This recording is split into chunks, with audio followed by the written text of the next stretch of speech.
Vida para sempre. Capítulo 12. Alegrias e prazeres na nova terra. Parte 3. Meditação sobre a atividade dos 5 sentidos. Algumas pessoas descrevem o céu como um mundo de cegos e surdos. Outras o imaginam unissonante e em preto e branco. Contudo, o céu é a maior explosão, jamais imaginada, da música e das cores. Algo que os olhos jamais viram, nem os ouvidos jamais ouviram, nem coração algum pressentiu. 1 Coríntios 2, versículo 9. Um mundo de cegos e surdos. Pare para pensar. Se não conhecêssemos o mundo como ele é, até que poderíamos ser felizes sendo cegos e mudos. Há muitos de nossos irmãos que jamais viram nem ouviram e vivem felizes. Porém, depois de gozar da música e das cores, impossível a alegria sem a sua existência. Elas são ornamento e instrumento necessários para uma vida humana normal, sem os quais seríamos verdadeiros robôs, altamente inteligentes sim, mas sem emoções e sentimentos. Um mundo sem efeitos sonoros diferentes e em preto e branco seria constituído num angustiante suplício para a visão e a audição. Focalizemos tudo que se cria e realiza com esses elementos. Iniciemos evidenciando as belezas da natureza inanimada de nosso planeta, as cores mágicas do amanhecer e do entardecer, as pedras preciosas, as transparências dos cristais naturais, os acidentes geográficos de costa terrestre e as cavernas subterrâneas, com as estalagmites e estalactites, o mar, as praias, as cascatas e cataratas, etc., etc. No fundo do mar existe um outro mundo quase inexplorado, extraordinariamente agradável aos olhos. Peixes estranhos, outros belíssimos. Bactérias que vivem na boca dos vulcões submarinos a 400 graus centígrados de calor.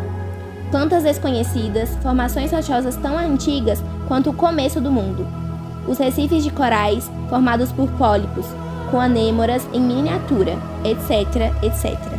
O mundo marinho é mais surpreendente e variado, em formas e cores, do que o da superfície terrestre. O Registro Mundial das Espécies Marinhas cataloga, atualmente, 180 mil espécies de animais.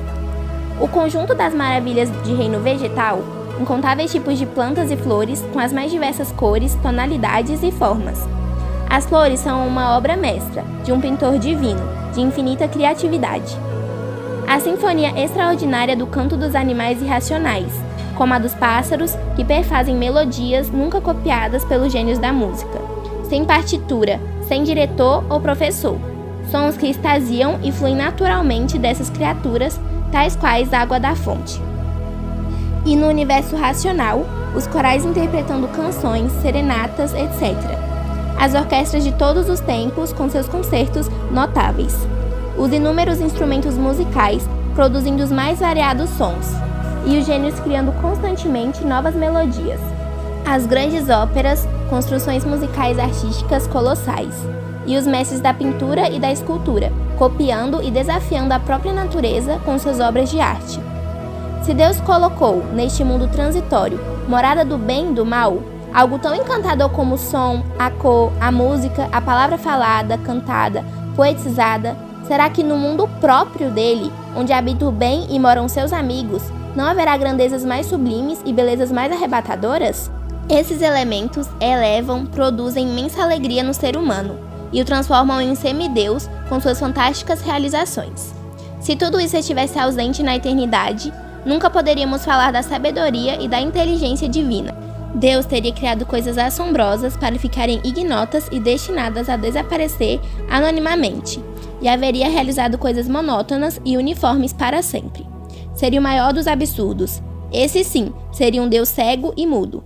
Se no além não houver essas perfeições, existirão outras superiores que nos obriguem a esquecer estas.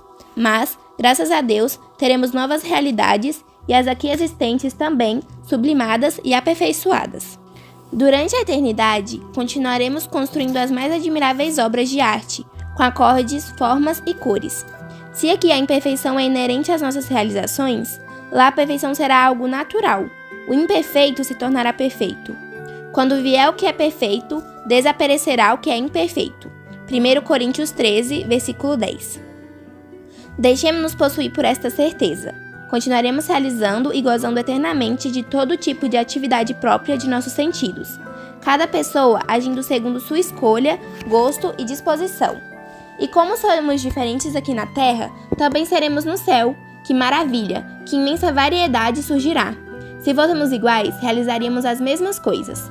Mas Deus nos fez diferentes, e o céu será um mundo, além de perfeito, totalmente diversificado. Os 5 sentidos são parte integrante da corporalidade. Sem eles não há corpo humano, e além do mais, são verdadeiras obras de arte do Criador. Um estudo pormenorizado de cada sentido apresenta de figuras filigranas, perfeitíssimos encaixes e funções que ultrapassam, em poder e sabedoria, as divinas complicações do macrocosmo. Deus não irá destruir órgãos tão maravilhosos. Os sentidos corporais terão, na eternidade, o maior dinamismo e pleno gozo de seus próprios objetos. Reconhecemos que muitos detalhes são desconhecidos neste campo, mas a verdade é essa: nossos sentidos não serão arrancados ou inutilizados, continuarão em atividade. A visão, a audição, o olfato gozarão constantemente de belezas, odores, cores e músicas superiores ao que possa existir nesta terra, constantemente surgindo novas variações, proporcionando-nos cada vez sensações mais intensas de gozo e prazer. Os sentidos do paladar e do tato também estarão em atividade. A respeito do tato, a compreensão se torna mais fácil do que parece. Se nessa terra o contato corporal produz intenso prazer, nos corpos ressuscitados será maior ainda. Aqui acontece uma relação externa, corpo a corpo. No céu acontecerá uma relação interna. Um ser poderá entrar realmente em outro. Por exemplo, um abraço, que aqui se constitui por um contato superficial entre duas pessoas, na dimensão de ressuscitados, constituirá numa união totalmente entre os dois seres. Um penetrará no outro, literalmente. Essa penetração produzirá um deleite infinitamente superior ao que de qualquer contato possível na Terra. A respeito do gosto, da alimentação e das funções vegetativas, a questão se torna mais difícil, porque não haverá desgaste nem envelhecimento. Porém, vejamos o que acontece neste mundo. Os sentidos se entrelaçam, uns ressoam, repercutem na estrutura fisiológica dos outros. Podemos sentir os sabores através do pensamento, da visão, do olfato. Experimentamos isto quando vemos uma gostosa iguaria. A simples visão mexe com as glândulas salivares. A medicina psicossomática cada dia torna mais claro que os pensamentos, os sentimentos e as emoções mexem com a estrutura física corporal e com a estrutura fisiológica dos sentidos. Um acontecimento que nos atinja profundamente numa área repercute em todas as outras. Por exemplo, um problema doloroso produz amargor no paladar. Na outra vida, este mútuo envolvimento será mais intenso. O pensamento, a visão, o olfato, o ouvido e o tato poderão estimular os mais diversos sabores no sentido do gosto, sem necessidade de depositar matéria na boca. Valha como exemplo o que os cientistas afirmam. Está próxima a fabricação de uma droga que produz o prazer sexual com maior intensidade do que o mesmo ato natural. Resumindo, os 5 sentidos corporais permanecerão em plena atividade, sendo acionados das mais diversas formas. Explicitemos mais um fato sobre o tema. Os corpos humanos aqui amostram e agem com mínima porcentagem de suas competências, como comprovam os psicólogos em suas experiências. Na eternidade, eles atuarão com todas as capacidades em plena abertura, acrescentando-se ainda as próprias do novo estado existencial. Isso é simplesmente a racionalização da figura bíblica paulina, Romanos 15. Nosso corpo é uma semente, que na eternidade desabrocha numa planta maravilhosa, o corpo glorioso. Filipenses 3, versículo 21. O corpo espiritual, 1 Coríntios 15, versículo 44. Observação. Os prazeres próprios dos 5 sentidos só serão experimentados quando as almas receberem corpo ressuscitado. Até esse momento, só gozaremos as ações próprias do espírito, as faculdades mentais, entender, conhecer e amar. Continuarão em plena atividade depois de encerrar essa etapa da vida. Mas esse intervalo, na eternidade, se assemelha a um instante. Podemos encerrar os 3 capítulos precedentes lembrando os últimos prodígios de nossa técnica. Todas as maravilhas da ciência-ficção, atual e futura, serão absolutamente superadas. Essas palavras são a condensação e a atualização daquelas de São Paulo. Olhos jamais viram, ouvidos jamais ouviram, coração nenhum jamais pressentiu o que Deus tem nos preparado. 1 Coríntios 2, versículo 9.